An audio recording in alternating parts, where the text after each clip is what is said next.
Oriental higher secondary school Mirzapur અમદાવાદની YouTube ચેનલમાં આપનું સ્વાગત છે। હું છું ઇમ્તિયાઝ સર। વિદ્યાર્થી મિત્રો, આજે આપણે ધોરણ 12 વિષય અર્થશાસ્ત્રની અંદર ચેપ્ટર નંબર 4 બેન્કિંગ અને નાણાકીય નીતિ વિશે અભ્યાસ કરીશું। વિદ્યાર્થી મિત્રો, આજનો આપણો ટોપિક છે નાણાકીય નીતિ। તો સૌથી પહેલાં આપણે નાણાકીય નીતિનો પરિચય મેળવીશું કે અર્થશાસ્ત્રના સિદ્ધાંત મુજબ નાણાકીય નીતિ એટલે અર્થતંત્રમાં નાણાંની માંગ અને નાણાંના પુરવઠાનું સંચાલન અને નિયંત્રણ કરવા અંગેની નીતિ। તો અહીંયા સામાન્ય રીતે નાણાકીય નીતિનો અર્થ સમજાવ્યો છે કે નાણાંની માંગ અને નાણાંના પુરવઠાનું સંચાલન અને તેનું નિયંત્રણ કરવા અંગેની નીતિ એટલે નાણાકીય નીતિ। નાણાંની માંગ અને નાણાંમાં અસમતુલા હોય તો અર્થતંત્રમાં ફુગાવો કે મંદી સર્જાય છે। આંતરરાષ્ટ્રીય બજારમાં નાણાંના મૂલ્યને અસર પહોંચે છે તથા અર્થતંત્રમાં અસ્થિરતા આવે છે। અહીંયા સમજવાનું છે કે નાણાંની માંગ અને પુરવઠામાં જો અસમતુલા હોય, સમતુલા નહીં પણ અસમતુલા હોય તો અર્થતંત્રમાં ફુગાવો આવે છે, મંદી આવે છે। એ ઉપરાંત નાણાંના મૂલ્યને અસર પહોંચે છે તથા અસ્થિરતા આવે છે। તો આવી અનેક સમસ્યાઓ થતી જોવા મળે છે। માટે નાણાંની માંગ અને પુરવઠાનું સંચાલન અત્યંત જરૂરી છે અને આથી નાણાકીય નીતિને સ્થિરતા લાવવા માટેની નીતિ તરીકે પણ ઓળખવામાં આવે છે। અહીંયા સમજવાનું છે કે દેશના અર્થતંત્રમાં નાણાંની માંગ અને નાણાંના પુરવઠાનું સંચાલન અત્યંત જરૂરી છે અને એના કારણે દેશમાં નાણાકીય નીતિને સ્થિરતામાં લાવી શકાય છે, જેથી આપણે નાણાકીય નીતિને સ્થિરતા લાવવા માટેની નીતિ તરીકે પણ ઓળખવામાં આવે છે। ભારતમાં શરૂઆતના વર્ષોમાં નાણાકીય નીતિનો હેતુ નાણાંનું પ્રમાણ, મૂલ્ય અને સ્વરૂપને નિયંત્રિત કરવાનો હતો અને હાલના સમયે નાણાકીય નીતિનો ઉપયોગ શાખ સર્જનના નિયંત્રણ માટે થાય છે। મિત્રો, અહીંયા શબ્દ આવે છે શાખ સર્જન। અગાઉના ટોપિકની અંદર આપણે શાખ સર્જન વિશે સમજૂતી મેળવી ચૂક્યા છીએ કે શાખ સર્જન એટલે અમુક નાણાંમાંથી નવા નાણાંનું સર્જન કરવું, જે શાખ સર્જન તરીકે ઓળખવામાં આવે છે। કે અને જે નાણાકીય નીતિ છે એક શાખ સર્જન તરીકે પણ એટલે કે શાખ સર્જનના નિયંત્રણ તરીકે પણ ઉપયોગમાં લેવામાં આવે છે। ત્યાર પછી આપણે નાણાકીય નીતિની વ્યાખ્યાઓ તપાસીએ તો અહીંયા નાણાકીય નીતિ એટલે શું એવો પ્રશ્ન ઉદ્ભવે છે। તો નાણાકીય નીતિની 3 વ્યાખ્યાઓ આપી છે। એ ત્રણેય વ્યાખ્યાઓ વિશે આપણે સમજૂતી મેળવીએ।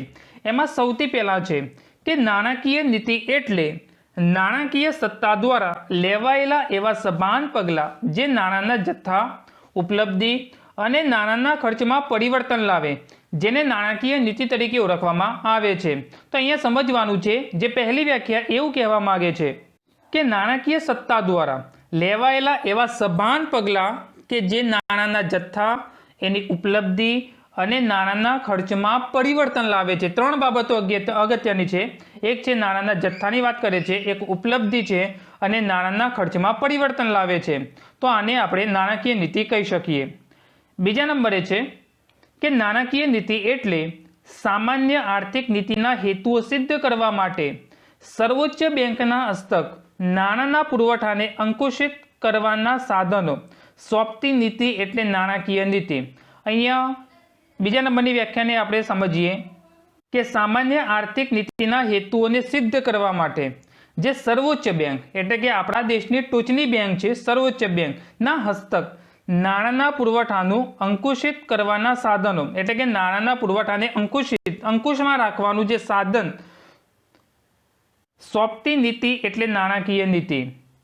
ત્યાર પછી ત્રીજા નંબરે છે, તો ત્રીજા નંબરે સાદા શબ્દોમાં કહી શકાય કે નાણાકીય નીતિ એટલે દેશમાં આર્થિક વિકાસની પ્રક્રિયાને ધ્યાનમાં રાખીને પ્રજાનું હિત જાળવીને આર્થિક સ્થિરતા માટે સર્વોચ્ચ બેંક દ્વારા નાણાંનો પુરવઠો અંકુશિત કરવા અંગેની નીતિ એટલે નાણાકીય નીતિ।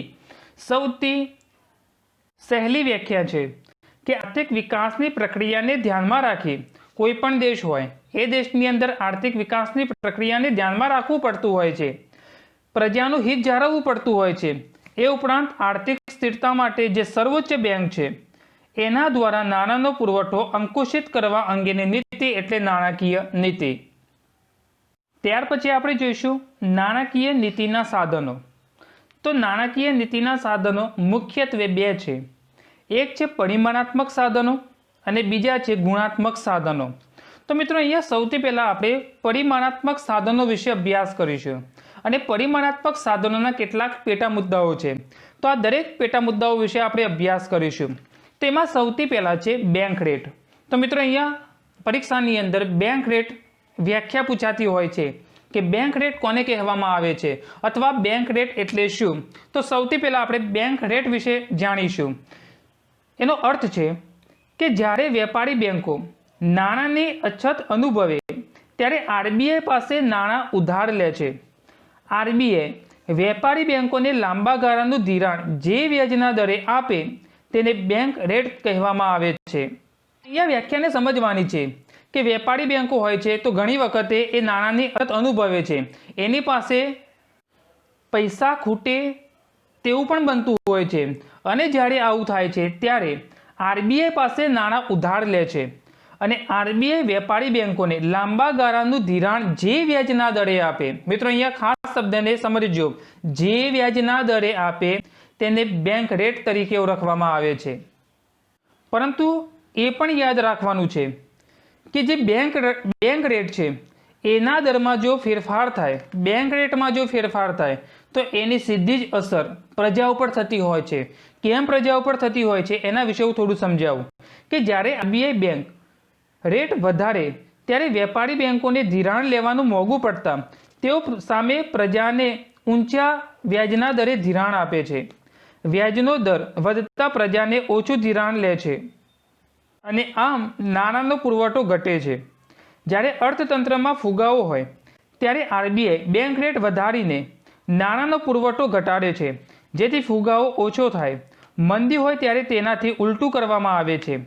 જ્યારે નાણાંની માંગ કરતાં નાણાંનો પુરવઠો વધુ હોય ત્યારે ફુગાવો સર્જાય છે અને એનાથી ઉલટું હોય તો મંદી સર્જાય છે. બેંક રેટ ખૂબ નીચો રાખવાની નીતિને સસ્તા નાણાકીય નીતિ કહેવામાં આવે છે અને બેંક રેટ ખૂબ ઊંચો રાખવાની નીતિને મોંઘા નાણાકીય નીતિ તરીકે ઓળખવામાં આવે છે. તો અહીંયા આપણે સમજી ચૂક્યા કે જે બેંક રેટ છે એમાં જો ફેરફાર થાય તો એની સીધી અસર પ્રજા ઉપર પડતી હોય છે. એ ઉપરાંત એની અસર નાણાંનો પુરવઠો, અર્થતંત્રમાં ફુગાવો કે મંદી જેવી સમસ્યાઓમાં પણ દેશને અસર પહોંચાડતું હોય છે. ત્યાર પછી બીજા નંબરે પરિમાણાત્મક સાધન છે રેપો રેટ અને રિવર્સ રેપો રેટ. પરીક્ષાની અંદર પૂછાતું હોય છે કે રેપો રેટ કોને કહેવામાં આવે છે અથવા રિવર્સ રેપો રેટ કોને કહેવામાં આવે છે. તો આ બંનેની સૌથી પહેલાં આપણે સ્પષ્ટ વ્યાખ્યાઓ સમજીએ કે જ્યારે વેપારી બેંકોને ખૂબ ટૂંકા ગાળા માટે એટલે કે 1 દિવસ માટે, 7 દિવસ માટે કે 15 દિવસ જેટલા ટૂંકા ગાળા માટે નાણાંની જરૂર પડે છે ત્યારે તેઓ આરબીઆઈ પાસે નાણું લે છે. જે દરે આરબીઆઈ વેપારી બેંકોને આવું નાણું આપે તે રેપો રેટ કહેવામાં આવે છે.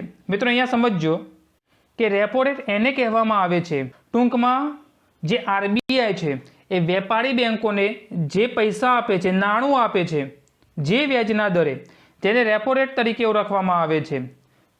બીજું અહીંયા એ પણ સમજવાનું છે કે રેપો રેટ, તો રેપો એટલે રીપર્ચેઝ રેટ.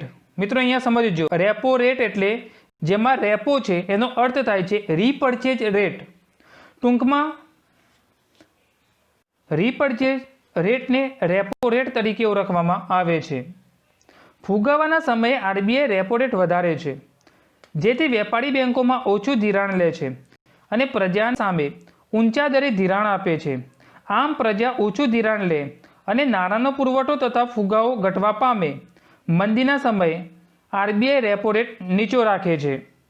ત્યાર પછી આપણે રિવર્સ રેપો રેટ વિશે સમજૂતી મેળવીએ કે જ્યારે આરબીઆઈને ટૂંકા ગાળાનું ધિરાણ જોઈએ ત્યારે તે વેપારી બેંકો પાસેથી ધિરાણ લે છે.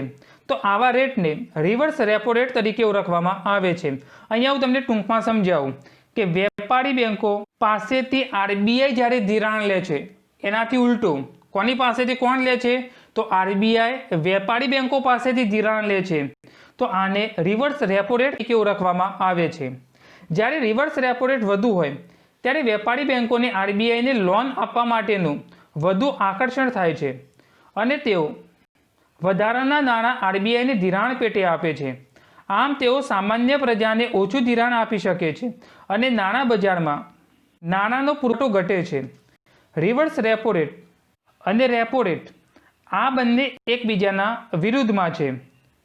આરબીઆઈ વેપારી બેંકો પાસેથી ધિરાણ લે છે અને વેપારી બેંકો આરબીઆઈ પાસેથી ધિરાણ લે છે. તો આમાં રેપો રેટ અને રિવર્સ રેપો રેટ સમાઈ જાય છે. ત્યાર પછી ત્રીજા નંબરે છે કપરા સમયમાં સ્થિરતા લાવવા માટેની જોગવાઈ. તો ઘણી વખતે એવો કટોકટીનો સમય આવી જાય છે, કપરો સમય આવી જાય છે, તો આ સમયગાળા દરમિયાન સ્થિરતા લાવવા માટેની જોગવાઈ પણ હોય છે. એના વિશે આપણે સમજૂતી મેળવીએ.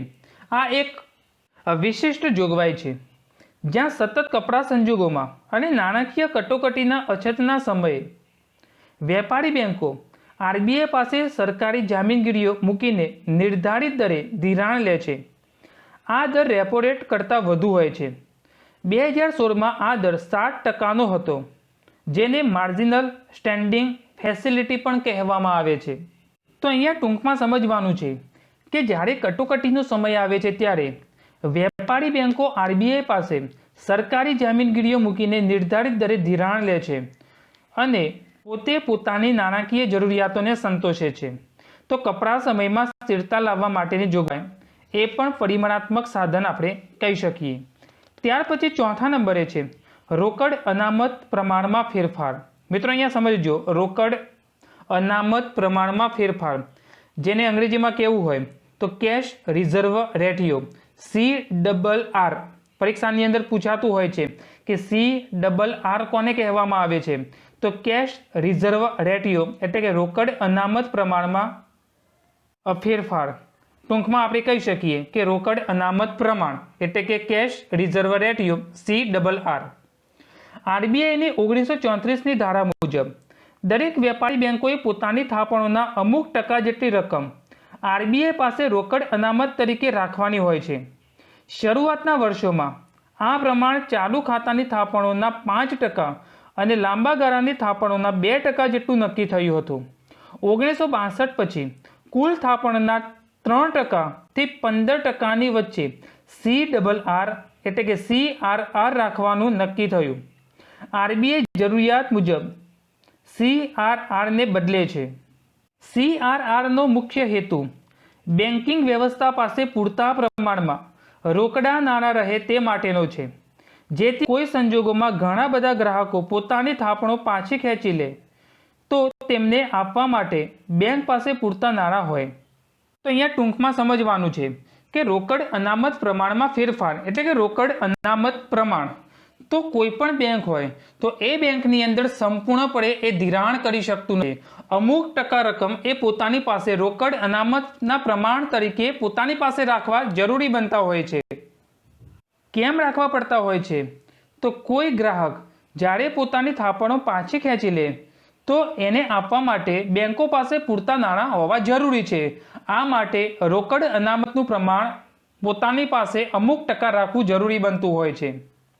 ત્યાર પછી આપણે જોઈશું કાયદા માન્ય પ્રવાહિતાનું પ્રમાણ. મિત્રો અહીંયા સમજવાની આપણે કોશિશ કરીએ કે કાયદા માન્ય પ્રવાહિતાનું પ્રમાણ કોને કહેવામાં આવે છે. આ પણ એક પરિમાણાત્મક સાધન છે. બેન્કિંગ રેગ્યુલેશન એક્ટ મુજબ દરેક વેપારી બેંકે CRR થી જુદા અને તેથી ઉપરાંત પોતાની કુલ થાપણના 25% જેટલું મૂલ્ય નકદ, સોનું, સરકારી જામીનગીરીઓ વગેરેના સ્વરૂપે રાખવું જરૂરી છે, જેને કાયદા માન્ય પ્રવાહિતાનું પ્રમાણ કહેવામાં આવે છે. તો મિત્રો અહીંયા સમજવાનું છે કે કાયદા માન્ય પ્રવાહિતાનું પ્રમાણ કોને કહેવામાં આવે છે. તો જે વેપારી બેંકો હોય છે એ પોતે કુલ થાપણના 25% જેટલું નકદ સોનું રાખવું પડતું હોય છે, સરકારી જામીનગીરીઓ રાખવી પડતી હોય છે, તો વગેરે સ્વરૂપે જ્યારે રાખવું પડતું હોય છે, જેને કાયદા માન્ય પ્રવાહિતાનું પ્રમાણ તરીકે ઓળખવામાં આવે છે. તો મિત્રો કાયદા માન્ય પ્રવાહિતાનું પ્રમાણ એ પણ નાણાકીય નીતિના સાધન તરીકે પરિમાણાત્મક સાધન કહી શકીએ. ત્યાર પછી છઠ્ઠા નંબરે છે ખુલ્લા બજારના કાર્યો. તો ખુલ્લા બજારના કાર્યો એ પણ પરિમાણાત્મક સાધન છે. અર્થતંત્રમાં નાણાંનો પુરવઠો વધારવા કે ઘટાડવા આરબીઆઈ ખુલ્લા બજારમાં જામીનગીરીઓનું ખરીદ વેચાણ કરે છે. એટલે કે જે સરકારી જામીનગીરીઓ હોય છે એનું ખરીદ વેચાણ કરતી હોય છે। જ્યારે આરબીઆઈ સરકાર પાસેથી જામીનગીરીઓની ખરીદી કરે છે ત્યારે અર્થતંત્રમાં નાણાંનો પુરવઠો વધે છે અને જ્યારે ખુલ્લા બજારમાં વેચે છે ત્યારે નાણાંનો પુરવઠો ઘટે છે। આ પ્રકારનું કાર્ય ફુગાવા કે મંદીના નિવારણ માટે, એના નિયંત્રણ માટે કરવામાં આવે છે। તો મિત્રો અહીંયા ટૂંકમાં સમજવાનું છે કે આરબીઆઈ સરકાર પાસેથી જામીનગીરીઓની ખરીદી કરે છે ત્યારે અર્થતંત્રમાં નાણાંનો પુરવઠો વધે છે। સ્વાભાવિક છે કે નાણાંનો પુરવઠો વધે, અને જ્યારે ખુલ્લા બજારમાં વેચે છે ત્યારે નાણાંનો પુરવઠો ઘટે છે। સ્વાભાવિક છે કે જ્યારે ખુલ્લા બજારમાં તેને વેચવામાં આવે તો નાણાંનો પુરવઠો ઘટે છે, અને આ પ્રકારના કાર્ય જે દેશની અંદર, દેશના અર્થતંત્રમાં જે ફુગાવો સર્જાય છે, મંદી આવે છે, તો આ ફુગાવો કે મંદીના નિયંત્રણ માટે કરવામાં આવતું હોય છે। ત્યાર પછી છેલ્લો મુદ્દો છે આરબીઆઈના સરવૈયાને હુંડિયામણના વધતા કે ઘટતા પ્રમાણના આંચકાઓથી મુક્ત કરવા માટે સ્ટરીલાઇઝેશનની નીતિ। તો અહીંયા આપણે સમજૂતી મેળવીએ કે સ્ટરીલાઇઝેશનની નીતિ શું કહેવા માગે છે કે જ્યારે દેશમાં વધુ પ્રમાણમાં વિદેશી હુંડિયામણ આવે કે દેશની બહાર જાય ત્યારે આરબીઆઈના હુંડિયામણના ખાતામાં વધઘટ થતાં તેનું સરવૈયું ખોરવાય છે। સ્વાભાવિક છે કે દેશમાં વધુ પ્રમાણમાં વિદેશી હુંડિયામણ આવે કે દેશમાંથી વધારે પડતું હુંડિયામણ બહાર જાય ત્યારે જે આરબીઆઈના હુંડિયામણના ખાતામાં વધઘટ થાય છે તો તેનું સરવૈયું ખોરવાઈ જતું હોય છે। આથી પરિસ્થિતિના નિયંત્રણ માટે આરબીઆઈ હુંડિયામણની પુરાંત અને ખોટ જેટલા પ્રમાણની સરકારી જામીનગીરીઓ ખુલ્લા બજારમાં ખરીદી કે વેચીને પોતાના સરવૈયાને સમતુલા જાળવે છે। એટલે કે ખરીદ વેચાણ કરીને જે સરવૈયાની અંદર જે અસમતુલા ઊભી થઈ હતી એ સમતુલાને જાળવે છે, જેથી સમગ્ર નાણાં વ્યવસ્થાની સમતુલા જળવાઈ રહે છે। તો અહીંયા ટૂંકમાં સમજવાનું છે કે દેશમાંથી વધુ પડતું હુંડિયામણ આવે કે દેશમાંથી બહાર જાય ત્યારે જે હુંડિયામણના ખાતામાં જે મોટી વધઘટ થતી હોય છે, જે સરવૈયું હોય છે એ ખોરવાઈ જતું હોય છે, અને આ સરવૈયું જ્યારે ખોરવાઈ જતું હોય છે ત્યારે અસમતુલા ઊભી થતી હોય છે, અને આ અસમતુલાને સમતુલામાં ફેરવવા માટે આરબીઆઈ જે સરકારી જામીનગીરીઓ હોય છે એ ખુલ્લા બજારમાં ખરીદી કે વેચીને પોતાના સરવૈયાની અસમતુલાને સમતુલામાં જાળવે છે। એટલે કે તેની સમતુલા જળવાઈ રહે એ માટેના કાર્યો કરે છે, જેથી સમગ્ર નાણાં વ્યવસ્થાની સમતુલા જળવાઈ રહે છે। તો આ રીતે સ્ટરીલાઇઝેશનની નીતિ અમલમાં મૂકવામાં આવતી હોય છે। તો મિત્રો આપણે જોઈ ગયા કે નાણાકીય નીતિના સાધન તરીકે પરિમાણાત્મક સાધનો કુલ આપણે 7 મુદ્દાઓ જોઈ ગયા। ત્યાર પછી આપણે જોઈશું ગુણાત્મક સાધનો। તો મિત્રો અહીંયા પરિમાણાત્મક સાધનો પૂર્ણ કર્યા પછી જે ગુણાત્મક સાધનો છે, તો ગુણાત્મક સાધનો નાણાકીય નીતિના ભાગ તરીકે કોને કહેવામાં આવે છે એની સૌથી પહેલાં આપણે ચર્ચા કરીશું કે સામાન્ય સાધનોથી જુદા અને તેથી ઉપરાંત આરબીઆઈ કેટલાક ચોક્કસ ક્ષેત્રોના વિકાસ માટે અથવા અલગ અલગ ક્ષેત્રના નિર્ધારિત અસર પહોંચાડવા માટે ગુણાત્મક સાધનોનો ઉપયોગ કરે છે। ગુણાત્મક સાધનો એટલે જરૂરી ક્ષેત્ર માટે જ તર્કપૂર્વક વપરાતા સાધનો। આ સાધનો બધા જ ક્ષેત્રોને એક સરખી અસર પહોંચાડવા માટે હોતા નથી। તો મિત્રો ગુણાત્મક સાધનો એને કહેવાય કે અલગ અલગ ક્ષેત્રને નિર્ધારિત અસર પહોંચાડવા માટે ગુણાત્મક સાધનો હોવા જરૂરી છે। તો જોઈએ આપણે ગુણાત્મક સાધનો વિશે। તેમાં સૌથી પહેલા છે સલામતીની જરૂરિયાત। સૌથી અગત્યની વસ્તુ છે કે સલામતીની જરૂરિયાત એ ગુણાત્મક સાધન છે। સામાન્ય પ્રજાને જ્યારે વેપારી બેંકો ધિરાણ આપે ત્યારે આ ધિરાણ પાછું આવે તેની ચોકસાઈ બેંકે રાખવી પડે છે। આથી બેંકો ધિરાણ લેનાર દરેક વ્યક્તિ પાસે તેમની કોઈ મિલકત જેવી કે ઘરેણાં, થાપણો, કાર, ઘર, જમીન વગેરે સલામતી એટલે કે બાંહેધરી પેટે લખાવે છે। જો કોઈ ગ્રાહક બેંકની શરતો મુજબ ધિરાણની રકમ પાછી ન ચૂકવે તો બેંક આવું સલામતી પેટે રાખેલું સાધન જપ્ત કરે છે। પરંતુ દેશના દરેક વર્ગને બેંકનું ધિરાણ મળે તથા ખેતી જેવા ક્ષેત્રનો સરખો વિકાસ થાય તે માટે અલગ અલગ વર્ગ પાસે ઓછા વત્તા પ્રમાણમાં સલામતી એટલે કે બાંહેધરી લખાવવાની પદ્ધતિ અપનાવવા આરબીઆઈ વેપારી બેંકોને આદેશ આપે છે। જેમ કે ગરીબ ખેડૂત પાસે નહિવત અને મોટા ધંધાના માલિક પાસે મોટા પ્રમાણમાં સલામતી બાંહેધરી લખાવવામાં આવે। તો ટૂંકમાં અહીંયા સમજવાનું છે કે સલામતીની જરૂરિયાત કે જ્યારે કોઈ પણ વેપારી બેંક છે ત્યારે કોઈ વ્યક્તિને જ્યારે ધિરાણ આપે છે તો ધિરાણ કે લોન ત્યારે જ આપશે કે એની સામે કોઈ વસ્તુ જામીનની અંદર મૂકવી પડતી હોય છે, જેવી કે થાપણો, કાર, ઘર, જમીન વગેરે આ જામીન મૂકવી પડતી હોય છે અને ત્યારે એ ધિરાણ આપતી હોય છે. અને જો કોઈ ગ્રાહક બેંકની શરતો મુજબ ધિરાણની રકમ પાછી ન ચૂકવે તો બેંક આવું સલામતી પેટે રાખેલું જે સાધન છે, કયું રાખેલું સાધન છે, કાં તો થાપણો છે, કાં તો કાર છે, કાં તો ઘર છે, કાં તો જમીન છે, એને જપ્ત કરી લે છે. અને જપ્ત કરવા પાછળનું કારણ એ છે કે જે વેપારી બેંકોએ જે લોકોને જે પૈસા આપ્યા છે તો સમયસર જો પૈસા બેંકના નિયમો મુજબ પાછા ન આપે તો આ સલામતીની જરૂરિયાત બેંક પાસે રહેતી હોય છે, એ સાધન જપ્ત કરે છે. ત્યાર પછી બીજા નંબરે છે માર્જિનની જરૂરિયાત. સલામતી એટલે કે બાંહેધરી પેટે બતાવેલી મિલકતના અમુક જ ટકા અથવા માંગેલી લોનના અમુક જ ટકા જેટલી રકમનું ધિરાણ એકમને વ્યક્તિને મળી શકે છે. આવી ટકાવારીનું ધિરાણ માર્જિન કહેવામાં આવે છે. અને આરબીઆઈ જુદા જુદા વર્ગો માટે જુદા જુદા માર્જિન રાખવાની ભલામણ કરે છે. તો ટૂંકમાં અહીંયા સમજવાનું છે કે માર્જિન જરૂરિયાત કે કોઈ વ્યક્તિ છે એને જેટલા પ્રમાણમાં ધિરાણ જોઈએ છે, જેટલા પ્રમાણમાં જામીનગીરી મૂકે છે, એટલે કે એના અમુક જ ટકા જેટલી રકમ વેપારી બેંકો દ્વારા ચૂકવવામાં આવે છે. સંપૂર્ણપણે એ ચૂકવવા તૈયાર થતું નથી. દાખલા તરીકે કોઈ વ્યક્તિને 10 લાખની જરૂર છે તો એ 7 લાખ રૂપિયા જ આપશે, એટલે કે ધિરાણ કેટલાનું કરશે? 7 લાખનું જ કરશે, એટલે કે 100% ધિરાણ કરશે નહીં. અને સાથે સાથે આરબીઆઈ જુદા જુદા વર્ગો માટે જુદા જુદા માર્જિન રાખવાની ભલામણ પણ કરેલી છે. ત્યાર પછી ત્રીજા નંબરે છે ધિરાણની ટોચ મર્યાદા. તો પણ એક વ્યક્તિને કે એકમને માટે ધિરાણની ટોચ મર્યાદા આરબીઆઈ નક્કી કરે છે. ટૂંકમાં અહીંયા સમજવાનું છે કે કોઈ પણ એક વ્યક્તિને કે એકમને માટે ધિરાણની ટોચ મર્યાદા કોણ નક્કી કરે છે? તો આરબીઆઈ નક્કી કરે છે. ત્યાર પછી ચોથો મુદ્દો છે ભેદભાવયુક્ત એટલે કે ભેદ પારખું વ્યાજના દર. અલગ અલગ પ્રકારના ધિરાણ માટે અલગ અલગ વ્યાજના દર રાખવાની પદ્ધતિ આરબીઆઈ સૂચવે છે, જેને ભેદ પારખું ભેદભાવયુક્ત વ્યાજના દરની નીતિ તરીકે ઓળખવામાં આવે છે. એક ઉદાહરણ દ્વારા આપણે સમજૂતી મેળવીએ કે એક ગરીબ ખેડૂતને ખેતીની પ્રવૃત્તિ માટે ખૂબ નીચા દરે ધિરાણ આપવામાં આવે છે, તો પૈસાદાર વ્યક્તિને ઘર કે કાર ખરીદવા માટે ખૂબ ઊંચા દરે ધિરાણ મળે છે. સ્વાભાવિક છે કે વ્યાજના દરમાં ભેદ હોવો જરૂરી છે. કેમ હોવો જરૂરી છે?